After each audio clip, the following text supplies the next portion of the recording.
Yeah, I mean, when you first start in, you know, whether it's a truck series or the nationwide ride, or you've got an opportunity to go and race, you don't think about some of the schedule race weekend until you really get in the rhythm. And I was very fortunate to go into, wasn't, you know, thrown in, you know, a full-time schedule my very first year. You most every weekend, you definitely think of it as a luxury at first, city to city to city.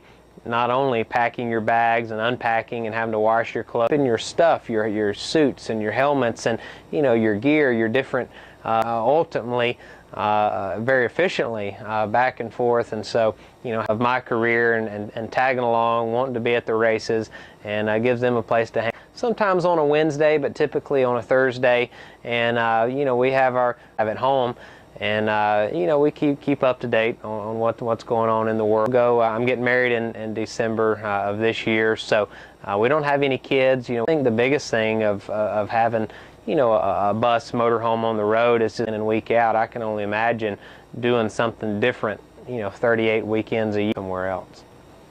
I have driven it a few times. I've had a couple of different drivers. Is New Hampshire. You know, that's a long drive for a day or two, and I want to be aware of what's going on. But we've been fortunate to have some good guys work for me, and on my own, something's torn up. You don't really think about how the show gets from have it nice. We're fortunate we can fly on a company plane, a team plane, private plane, the TV networks, the crews that travel or drive from 38 races a year, including the 2 special events. We test a few 44 weekends a year. You know, that's 200 days. You know, that's more than half.